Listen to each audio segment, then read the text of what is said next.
Hayvanat bahçesine gittiniz ve bir kaplanı esnerken gördünüz. Arkadaşınızla beraber iddiaya girdiniz. Bir kaplanın ağzı ne kadar açılıyor diye. Hasbelkader kaplanın kafesinin kapısı da açıktı. İçeri girdiniz ve kaplanın ağzını ölçmeye kalktınız. İşte o dakika itibariyle bu ödülü almaya hak kazandınız. 809 yılında dünyaya geldi. 22 yaşına kadar babasıyla gelecekte ne olacağına dair belirli bir takım tartışmalar içerisine girdi. 22 yaşına geldiğinde ise bir bilim görevi üstlenmek durumunda kaldı. Bir gemiye binecek ve dünyayı dolaşacaktı. 2 sene planlanan görev her noktada inip faunayı incelemesi neticesinde 5 seneye yakın sürdü. Ama döndüğünde çok ünlü bir bilim adamı olmuştu. Daha sonrasında evrim kuramını geliştirerek Türlerin Kökeni isimli kitabı yazdı. Evrim kuramının temelinde tüm canlıların aynı kökten geldiğine dair bir takım yorumlar vardı. Evrim teorisi şu bizim bildiğimiz maymundan gelme teorisi değil. Tüm türlerin aynı kökten geldiğinden bahsediyordu Charles Darwin. Bunun yanında doğal şartlara uyum sağlayamayan türlerin de yok olacağından bahsediyordu. Yani doğal seçilim dediğimiz olaydan bahsediyoruz. 1993 senesinde Stanford Üniversitesi'nden Wendy Northcutt, evrim teorisini araştırırken ani salaklık sendromu adı verilen bir sendrom nedeniyle hayatını kaybedenlerin de doğal seçilime maruz kaldıkları tezini ortaya attı. O gün bugündür kendisi her sene bütün basını araştırıp en salakça ölümü bularak bir ödül vermekte. Bu ödül için iki şey gerekiyor anladığınız üzere. Birincisi ölmüş olmanız lazım, ikincisi salakça bir şey yaparak ölmüş olmanız lazım. Dolayısıyla çok fazla da masrafı yok. Yani ödülün sahibi ödülü aldığından dahi haberdar değil. Peki ödülün ismi ne? Haliyle Darwin ödülleri. Videonun başındaki kaplan örneğini hepiniz hatırlıyorsunuzdur. Böyle bir olay yaşanmadı. Yaşanmasın diye de anlattım zaten.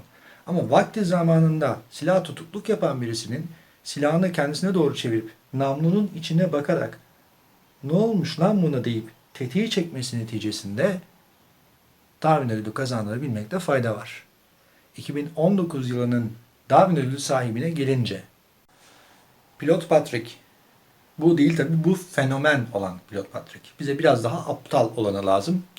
10.000 saatlik uçuş deneyimi var. Eğitmenlik sertifikasına sahip. Washington'da bulduğu 2. Dünya Savaşı'ndan kalma uçağı satın alıp Washington'dan Alabama'ya seyir halindeyken kokpite yakıt aktığını, yakıt dolduğunu fark ediyor ve Montana'ya iniş yapıyor. Bu arada yakıt ikmali de yaptırıyor. Teknisyen de uçağı inceliyor. Teknisyenin vermiş olduğu rapor dahilinde uçmaması, uçağın uçamayacağı söyleniyor.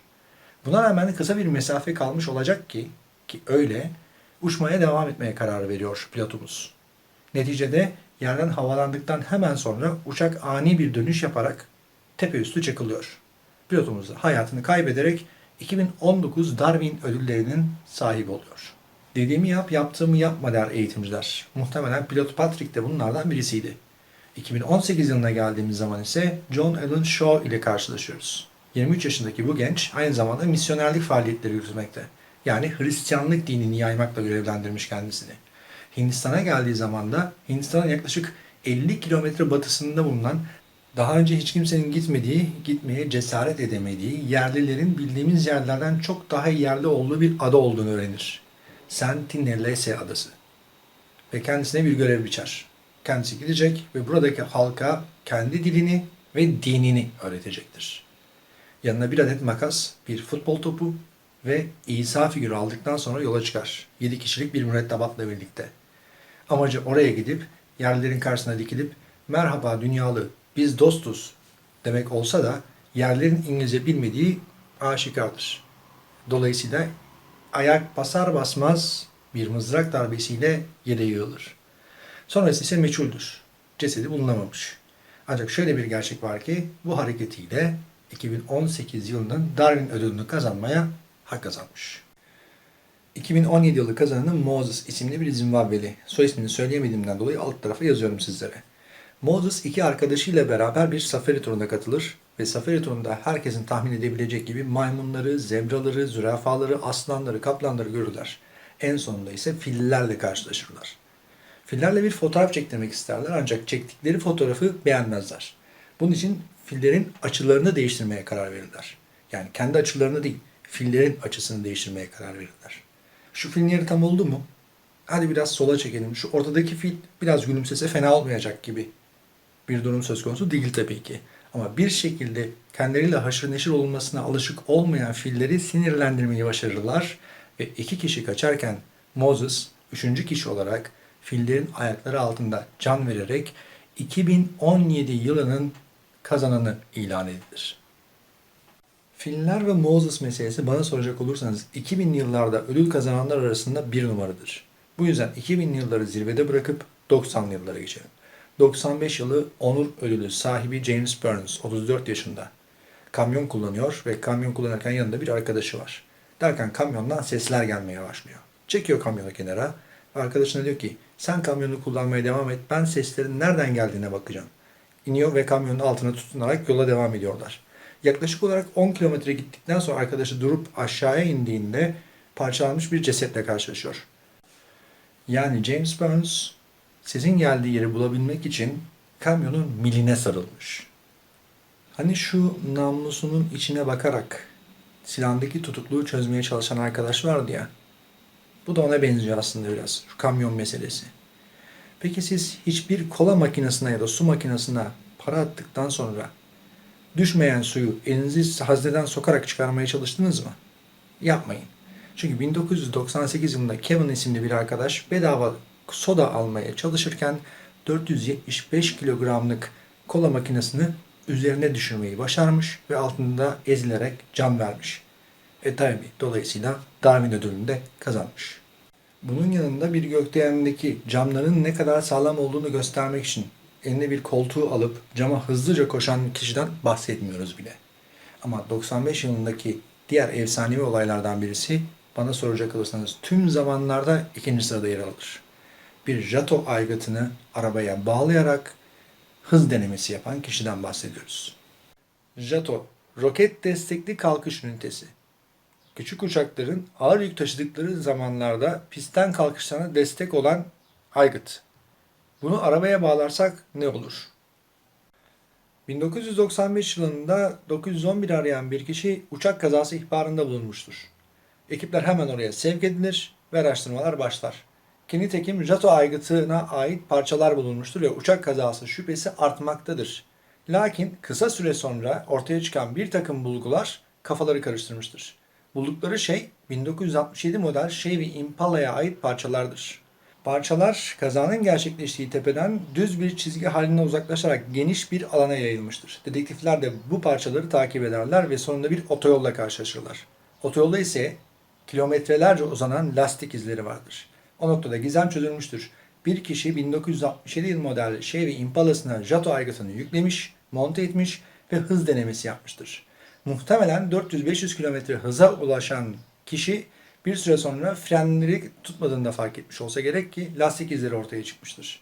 Ve 500 kilometre hızla giderken bir süre sonra araç yerden havalanmış ve bir roket gibi gidip tepeye çarpmıştır. Kazadan sonra kendisinden kalan sadece bir tutam diştir. Ama arabasından kalan çok ironik bir şeydir. How is my driving? Call 1800. Eat shit.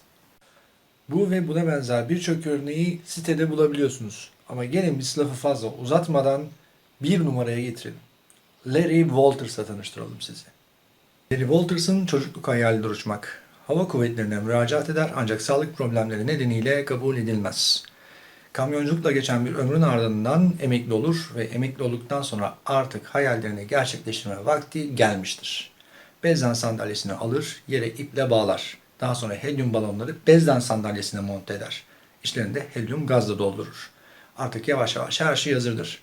Tüfeğini de alıp bezden sandalyesine oturduktan sonra niyeti 400-500 metre kadar yükselip uçuşun keyfini çıkarmaktır. Daha sonrasında ise tüfeğiyle tek tek balonları vurarak kontrollü bir iniş gerçekleştirmeyi planlamaktadır. Ancak durum umduğu gibi olmaz. 500 metre kadar yükselip uçuşun keyfini çıkarmak isteyen Larry Walters kendisini bir anda 5000 metrede bulur ve denge problemi vardır. Bu nedenden dolayı da balonları tek tek patlatma riskine giremez. Gözü yemez. Dolayısıyla çok zor bir durumdadır ve bu zor durum 14 saat boyunca devam eder. 14 saat sonunda rüzgar nereye götürürse oraya giden Larry Walters en sonunda bir havaalanının üstüne kadar gelmiştir. Dolayısıyla kendisini ilk fark eden de bir uçak pilotu olmuştur. Düşünsenize, pilotsunuz ve 16.000 fittesiniz, yani 5.000 metre civarında bir yükseklikten bahsediyoruz. Önünüzde de, yani görüş alanınızda da bezden sandalyede oturan eli silahlı bir adam var.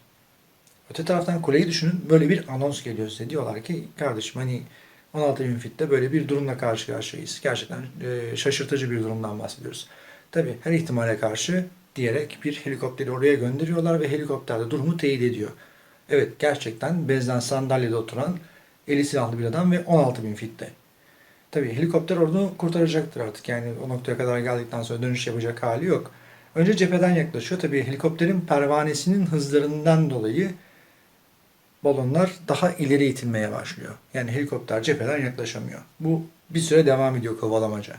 Daha sonrasında helikopter belirli bir açıdan üstüne çıkarak aşağıya kurtarma halatını gönderiyor ve Larry Walters'ı kurtarıyor. Larry Walters daha sonrasında aşağıya iner inmez artık gazeteciler falan toplanmışlar, ne oluyor ne bitiyor derken bir gazeteci soru soruyor kendisine. Diyor ki neden böyle bir şey yaptınız? Cevap günümüze biraz uygun bir şekilde. Bir insan evde sadece oturmamalı, bir şeyler yapmalı diyor. Bu videomuzun sonunda sizleri Larry Walters'ın gerçek görüntüleriyle baş başa bırakacağım. Ancak daha öncesinde hemen şurada bir yerde bir abone ol butonu var. Oraya tıklarsanız seviniriz.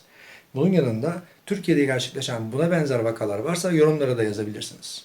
Şimdi karşınızda Larry Walters ve uçan balonlar. There were, of course, foot races and turtle races and balloon races, but there was only one balloon trip like the one Larry Walters of North Hollywood took.